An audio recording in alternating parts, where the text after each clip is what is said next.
नमस्ते विद्यार्थियों, आज हम पढ़ेंगे कक्षा 11th के सब्जेक्ट बायोलॉजी का एक टॉपिक। आज का टॉपिक बायोलॉजी की पहली यूनिट जिसका नाम है जीव जगत से संबंधित है। आप ये ऑनलाइन क्लास पढ़ रहे हैं गायत्री विद्या मंदिर सांचौर द्वारा संचालित ऑनलाइन क्लास में। आज का हमारा टॉपिक है वर्गीकी सहायता साधन। हम जीव जगत के कई टॉपिक के बारे में पढ़ चुके हैं, जैसे जीव क्या है, जीवों के लक्षण क्या होता है, जैसे उसमें उपापचय होती है, श्वसन क्रिया होती है, गति होती है। हमने ये भी पढ़ा कि इस जीव जगत में कितने प्रकार की विविधताएं पाई जाती है। विविधता युक्त जीवों को कैसे पहचानेंगे, इसके लिए नामकरण पद्धति दी गई। उनका वर्गीकरण कैसे किया जाएगा, वर्गीकरण पढ़ा हमने। वर्गीकरण में कौन कौन से पद होते हैं, पदानुक्रमण होते हैं, तो वो पदानुक्रमण पढ़े, जिसके एक पद को हम टैक्सॉन या वर्ग के संवर्ग के नाम से जानते हैं। और वो संवर्ग कौन कौन से थे? जगत, संघ, वर्ग, गण, कुल, वंश और जाति, या हम इसको इंग्लिश में कहें तो किंगडम, फाइलम, प्लांट के लिए डिवीजन होगा तो phylum, class, order, family, genus और स्पीसीज इत्यादि के बारे में हम पढ़ चुके हैं। जो आज का हमारा टॉपिक है वर्गीकी सहायता साधन की आवश्यकता क्यों पड़ी और कौन कौन से होते हैं, ये हमारा आज का टॉपिक। अब ये साधन की आवश्यकता क्यों पड़ी, तो हमने विविधताओं के संदर्भ में ये पढ़ा कि बहुत सारे अलग अलग जीव जंतु पृथ्वी पर पाए जाते हैं। उनकी पहचान कैसे करेंगे और उनका अध्ययन कैसे करेंगे। अध्ययन करने के लिए साधन की आवश्यकता पड़ी कि हम व्यवस्थित ढंग से इसका अध्ययन कर सकें। अध्ययन करने के लिए हमें इन साधनों की आवश्यकता पड़ी। और दूसरा प्रश्न कि एक क्षेत्र विशेष में पाया जाने वाला पादप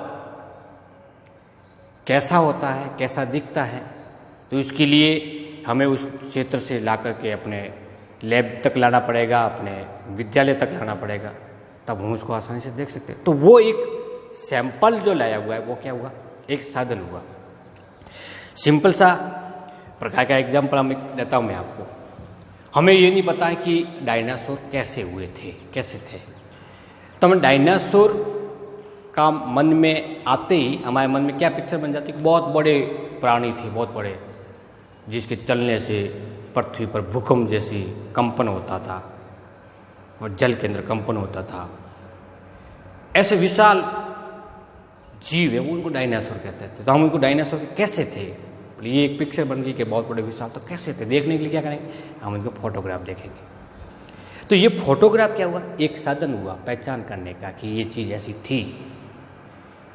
अब शेर जैसे धीरे धीरे विलुप्त होते जा रहे हैं, तो शेरों को देखने के लिए या जंगली जीवों को देखने के लिए हम क्या करेंगे, चिड़ियाघर में जाएंगे, प्राणी उपवन में जाएंगे, वहाँ जाकर देखेंगे कैसा दिखता है वो, लिविंग कैसी है इसकी, खाता क्या है, कैसे पीता है, रहता कैसे है, एंजॉय कैसे करता है, बाग पानी में नहाता कैसे, तो हम उसको लाइव वहाँ पे देखेंगे या फिर फोटोग्राफ के माध्यम से देखेंगे या वीडियो के माध्यम से देखेंगे। तो ये जो है वो क्या कहलाते हैं, इसके साधन कहलाते हैं। अभी साधन की आवश्यकता क्यों पड़ी, क्योंकि हम उसको आसानी से पहचान कर सकें। अब वर्गीकी या पादपों को, जीवों को पहचान करने के लिए हमारे पास में कुल कितने प्रकार के साधन हो सकते हैं, तो जीवों के संदर्भ में पढ़ रहे हैं, इसलिए हम पादपों के और जंतुओं के दोनों के समान रूप से पढ़ेंगे। तो जो पहला हमारा टूल्स है उसको हर्बेरियम कहते हैं। सेकंड टूल्स है वो वनस्पति उद्यान या बॉटनिकल गार्डन कहलाता है। तीसरा म्यूजियम कहलाता है। चौथा कुंजी कहलाती है।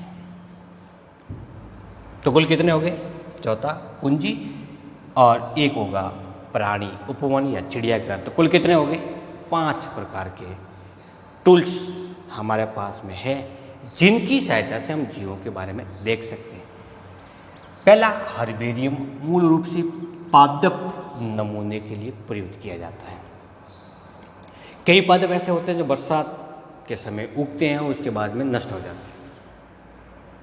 बरसात के दौरान उगते हैं, फ्लावरिंग हो जाएगी और फिर अपना जीवन चक्र पूरा करके नष्ट हो जाएंगे, तो हम देखने को नहीं मिलेंगे। अब हम उस पादप को देखना चाहते हैं जनवरी के मौसम में, जब वो प्लांट था ही नहीं, तो क्या करना पड़ेगा, हमें उसका सैंपल रखना पड़ेगा।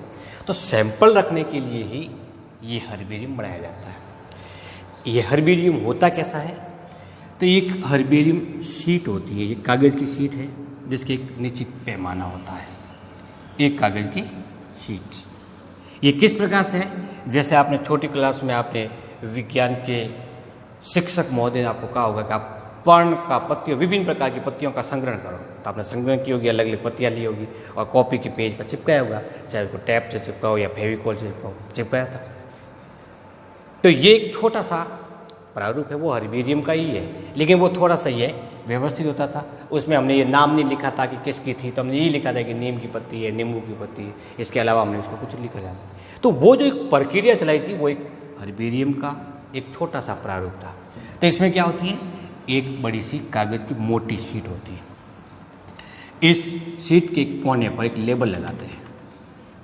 अब इस लेबल पे क्या क्या लगाएंगे, लिखेंगे क्या क्या, उस पादप का सामान्य नाम, पादप का स्थानीय भाषा में क्या नाम होता है, क्षेत्र विशेष में अलग अलग नाम होते हैं, उस पादप का वैज्ञानिक नाम क्या है, उसका कुल कौन सा है, उसको कहाँ से हमने प्राप्त किया, तो क्षेत्र का कौन से कटिबंधीय क्षेत्र था, कटिबंधीय क्षेत्र, उसके संग्रहण करने वाला व्यक्ति कौन था, तो संग्रहणकर्ता कौन से थे, और कौन सी दिनांक को हमने उसको सेलेक्ट किया।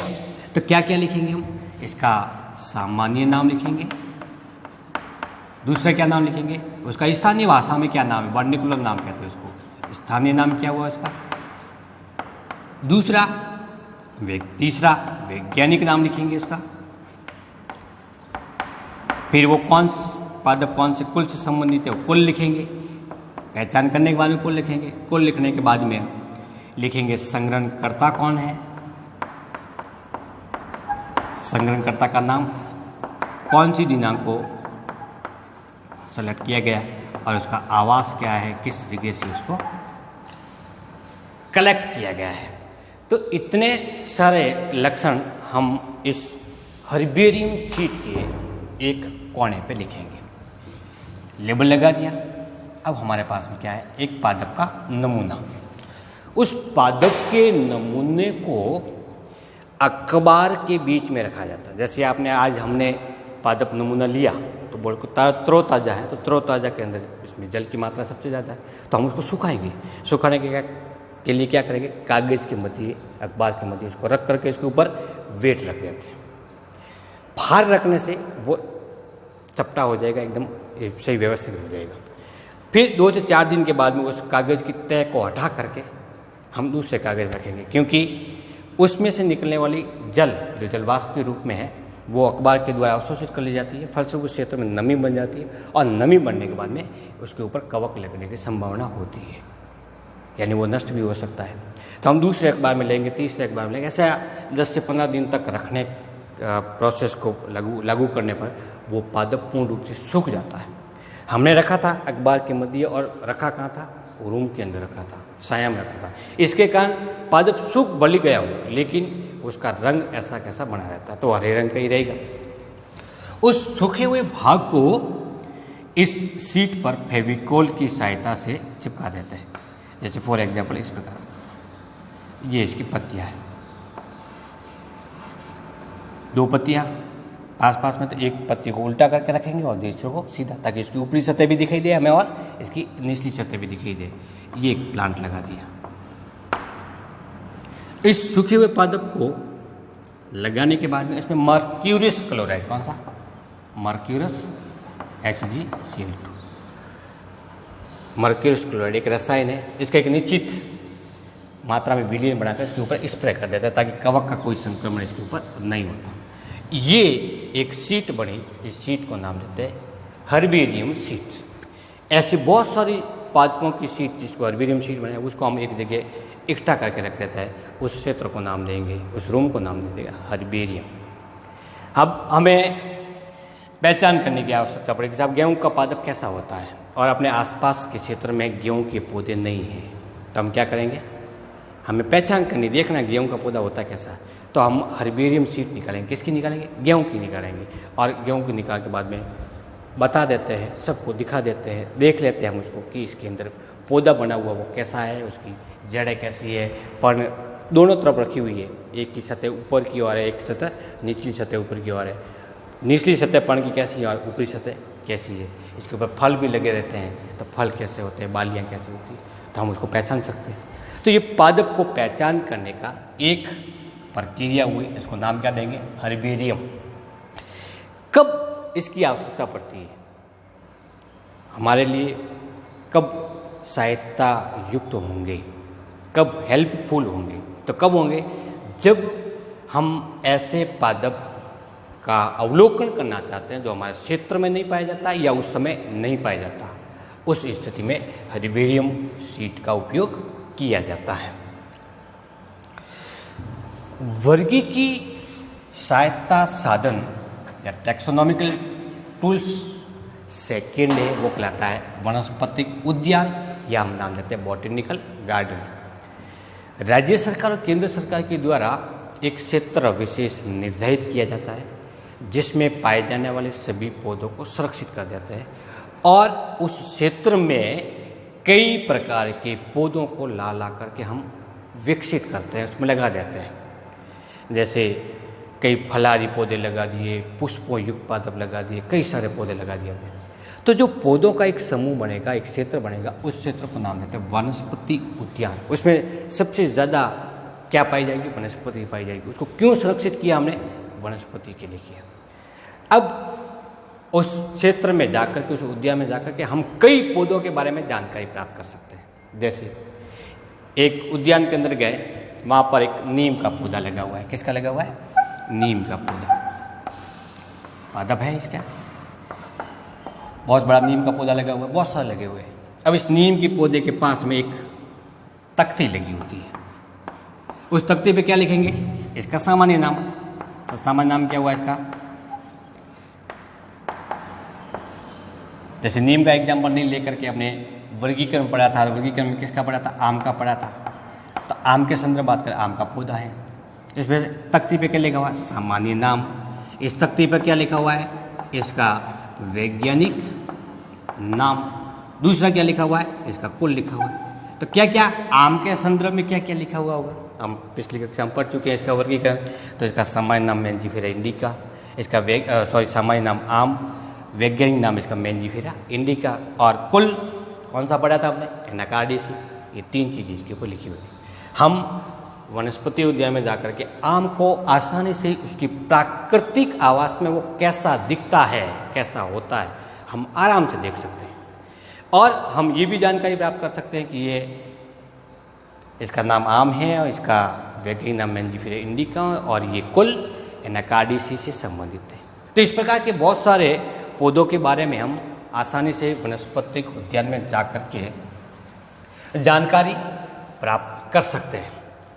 भारत में कई प्रकार के वनस्पतिक उद्यान हैं, कई सारे हैं। विभिन्न विश्वविद्यालयों द्वारा स्थापित है, राज्य सरकार के द्वारा स्थापित है, व्यक्तियों को अपने पर्सनल खुद के व्यक्तिगत वनस्पतिक उद्यान बनाए हुए हैं। स्कूल के अंदर गार्डन बना हुआ होता है, उसमें बहुत सारे पौधे होते हैं, वो भी एक छोटा सा वनस्पतिक उद्यान है। लेकिन फिर भी कुछ ऐसे वनस्पतिक उद्यान हैं जो विश्व प्रसिद्ध है। जैसे पहला है बॉटेनिकल गार्डन क्यू, इंग्लैंड का, इंग्लैंड में स्थापित है, बहुत पुराना है, 28वीं शताब्दी के अंदर स्थापित हुआ था, जिसमें विश्व की विभिन्न क्षेत्र में पाई जाने वाली संपूर्ण वनस्पतियाँ वहाँ मौजूद होती है। बॉटेनिकल गार्डन क्यू सबसे बड़ा वनस्पतिक उद्यान। भारत के अंतर्गत Indian botanical garden Howrah, Calcutta और पश्चिम बंगाल में स्थित है। सबसे बड़ा भारत का और सबसे पुराना वनस्पतिक उद्यान है। विद्यार्थियों, इंटरेस्टिंग बात इस उद्यान की ये कि इसके अंदर एक बरगद है। क्या है? एक बरगद। और इसको बरगद को महान बरगद के नाम से जानते हैं। महान बरगद, बरगद का पौधा आपने देखा होगा, बहुत बड़ा फैला हुआ होता है, जिसकी कई सारी शाखाएं नीचे की ओर लटकी हुई होती है। इस प्रकार का बहुत बड़ा, जिसको वट वृक्ष नाम ही इसी के संदर्भ में लिया जाता है, बहुत बड़ा वृक्ष, और ये शाखाएं इस प्रकार फैली हुई। इस महान बरगद की विशेषता ये कि लगभग 500 वर्ष पुराना है। ऐसा कई लोग तो ये भी मानते हैं कि 2000 वर्ष पुराना है, लेकिन 500 वर्ष से पुराना, बहुत पुराना वृक्ष है। और इस वृक्ष में इतनी अपिस्तानिक जड़ें निकली हुई है, शाखाएं निकली हुई हैं, जो जमीन में जाकर के इसको जल और आलम्बन प्रदान करता है। इतनी अधिक शाखा निकली हुई है कि इसका मुख्य तना कहाँ है ये हमें पता ही नहीं लगता। बड़ी चीज हुई कि नहीं हुई, पौधों का वृक्ष का एक झुंड बन गया। और इसकी परिधि, ऐसा बताते हैं कि इसकी परिधि चारों ओर, हम पौधे के चारों तरफ घूम जाते हैं, लगभग 1 किलोमीटर का होता है। तो 1 किलोमीटर का एक बड़ा सा वृक्ष एक जंगल के समान लगता है, वन के समान लगता है, जिसमें विभिन्न प्रकार के पशु पक्षी इसके अंदर निवास करता। तो ये अपने आप में छोटा सा वनस्पति उद्यान ये खुद है, ये खुद एक छोटे से वन के रूप में होता है। तो ये कहाँ स्थित है? इंडियन बॉटेनिकल गार्डन में। इसके अतिरिक्त इसमें कई प्रकार के ताड़ के पौधे लगे होते हैं, कई प्रकार के, जो ताड़गर के नाम से फेमस है।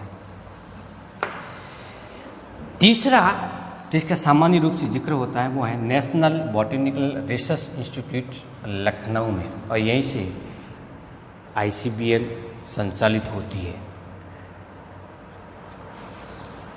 तो ये दूसरा जो टूल्स है वो कौन सा कहलाता है? वानस्पतिक उद्यान।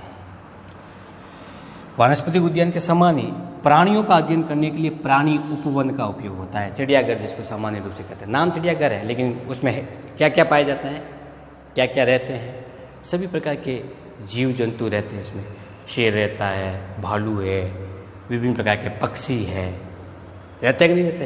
हम जब कभी भी बड़े शहर में जाते हैं तो वहाँ पर जू को देखने जरूर जाते हैं कि जब इसमें भालू दिखता है। कैसा है कि एक पिंजरा है, एक पिंजरे के अंदर भालू बैठा है, उसके लिए पास में एक छोटा सा झरना बनाया हुआ है, पानी का कुंड है, उसके लिए समय समय पर वहाँ पे रहने वाले कर्मचारी उसको भोजन देते रहते हैं। कई प्रकार के तोते बड़े से पिंजरे के अंदर बंद है, उनके लिए झूलने के लिए झूले लगे हुए होते हैं, दाना चुगने के लिए कटोरे लगे होते हैं, पानी पीने के लगे होते हैं, और वहाँ पे वो मौज मस्ती करते रहते हैं। तो ये क्या है? एक जू के अंतर्गत होने वाली एक्टिविटी। अब ये शेर या बाघ अथवा भालू कैसे दिखते हैं, तो उनको देखने के लिए हम वहाँ जाते हैं। वहाँ पे क्या खाते पीते उसकी जानकारी करने के लिए हम जू का भ्रमण करते हैं। तो ये प्राकृतिक रूप से इसको देखना और फोटोज के अंदर देखना एक थोड़ा सा भिन्न होता है। तो प्राकृतिक रूप से जीवों को, जंतुओं को देखने के लिए हम चिड़ियाघर की ओर या चिड़ियाघर का भ्रमण करते हैं, जबकि वनस्पति का अध्ययन करना है तो वनस्पतिक उद्यान का। सभी शहरों में छोटे मोटे चिड़ियाघर अथवा जू स्थापित किए गए हैं, जहाँ पे लोग भ्रमण की दृष्टि से जाते हैं, स्टूडेंट्स अपने अध्ययन की दृष्टि से उनका भ्रमण करते हैं। तो दोनों चीज़ हो जाती है, भ्रमण भी हो जाता है और अपना अध्ययन का एक तरीका भी इनके सामने आ जाता है। चौथा जो नंबर 3 पे लिखा हुआ है, लेकिन है कौन सा? 4th की बात करें, संग्रहालय तो म्यूजियम। संग्रहालय जैसे पुराने ज़माने के अंदर अपने छोटा सा एग्जांपल लेते हैं, जैसे हम किसी किले का भ्रमण करने जाते हैं। किला क्या? एक म्यूजियम है। जैसे किले में क्या देखेंगे कि तब राजा महाराजा कैसे रहते थे, उनके रहने का स्थान कैसा था, उनके हवा खाने के लिए झूले कैसे थे, वो किन हथियारों का उपयोग करते थे, हथियार कैसे थे, उनकी पोशाक कैसी थी। तो वो सभी पोशाक व्यवस्थित तरीके से इस किले के एक रूम में रखी हुई है, कक्ष में रखी हुई है कि साहब यहाँ राजा जी रहते थे, यहाँ पे राजा जी खाना खाते थे, यहाँ पे अपना दरबार लगाते थे, ये इनके हथियार थे इत्यादि के बारे में वो सजा के उन वस्तुओं को सजीव रूप में रखा गया है। उसको नाम देते हैं म्यूजियम या संग्रहालय। बायोलॉजी की दृष्टि से जो म्यूजियम होगा उसमें क्या करेंगे? हम पौधों के कई भागों को रखेंगे, जीवों को हम रखेंगे वहाँ पे। तो जीवों में सबसे इम्पोर्टेंट चीज़ क्या? कीटों को वहाँ रखा जाता है। कीट मर चुके हैं उनको परिरक्षित करके उसको एक तख्ते पे लगा करके रख देते हैं। तो कई सारे कीट हमें एक ही स्थान पर देखने को मिलते हैं। इतने सारे कीट कि हम अपनी लाइफ में कभी नहीं देख पाते, उतने सारे कीट अपने को म्यूजियम के अंदर देखने को मिल सकते हैं। कई कंकाल जीवों के, मानव के कंकाल, जंतुओं के कंकाल, वो कंकाल व्यवस्थित और ओरिजिनल कंकाल वहाँ पर स्थापित होता है। तो हम कंकालीय संरचना का उसका अध्ययन कर सकते हैं।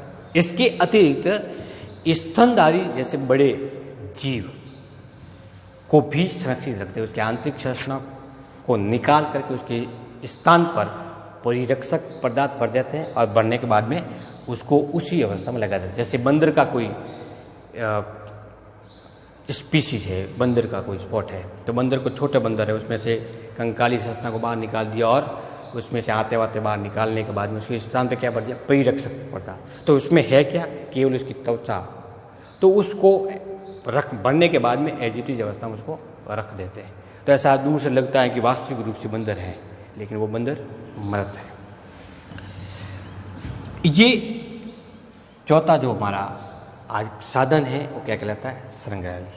इसके अतिरिक्त कई प्रकार की कुंजियां भी जीवों की पहचान करने के लिए सहायक होती है। ये कुंजियां समान और असमान लक्षणों युक्त संरचनाओं पर आधारित थी और ये लक्षण विपर्यासी होते हैं, समान होते हैं, असमान होते हैं। इसमें से अवलोकन करके बता देते हैं कि ये काम का लक्षण है, ये काम का नहीं है, तो उसको एक को रिजेक्ट कर दिया जाता है, एक को स्वीकार कर लेते हैं। और इस कुंजी से प्राप्त होने वाले भाग का वर्णन या उसका विस्तृत वर्णन करने के लिए नियम पुस्तिका होती है, मोनोग्राफ होता है, सूचीपत्र या कैटेलॉग होता है, फ्लोरा होते हैं। ये नियम पुस्तिका कहलाती है। इसका वर्णन करने के लिए कीज है या कुंजियाँ हैं। नियम पुस्तिका होती क्या है, नियम पुस्तिका जिसको फ्लोरा कहते हैं, उसमें एक पादप विशेष का संपूर्ण वर्णन किया हुआ होता है। मोनोग्राफ में किसी एक टॉपिक के बारे में संपूर्ण वर्णन किया है। जैसे छोटी छोटी पुस्तिका आती है, उस पुस्तिकाओं का ही प्रारूप होता है। कैटेलॉग में उस क्षेत्र में पाए जाने वाले सभी प्रकार के पौधों के बारे में, जीवों के बारे में जानकारी होती है। और फ्लोरा क्षेत्र विशेष में पाए जाने वाले पादपों के बारे में जानकारी होती है। क्षेत्र विशेष का मतलब जैसे एक डिस्ट्रिक्ट का हो गया, एक क्षेत्र का हो गया, एक राज्य का हो गया, एक देश का हो गया, एक कटिबंधीय क्षेत्र का हो गया। उसमें पाए जाने वाले एक पादप का बारे में जानकारी हो सकती है अथवा संपूर्ण पादपों के बारे में जानकारी हो सकती है। तो विद्यार्थियों, आज के हमने इस टॉपिक के अंदर वर्गी की सहायता साधन क्या होते हैं के बारे में हमने समझा है। हम किताब के अंदर कई प्रकार के जीव जंतुओं को, पौधों के डायग्राम को देखते हैं और उसमें पाई जाने वाली संरचना को समझते हैं। और जब कभी भी आपको कहीं बाहर भ्रमण करने का मौका मिलता है तो जरूर आप वनस्पतिक उद्यान, हर्बेरियम, संग्रहालय या म्यूजियम और चिड़ियाघरों का दौरा कीजिए आप, ताकि आपको याददाश्त ताज़ा हो जाएगी कि मैंने किताब के अंदर ये पढ़ा था और दिखता ये ऐसा।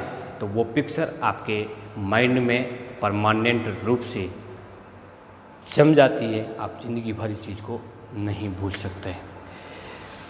आशा है कि आपको ये वर्गी की सहायता साधन का टॉपिक समझ में आ गया होगा। हम नेक्स्ट क्लास में डिस्कस करेंगे कोशिका के बारे में। तब तक के लिए नमस्कार।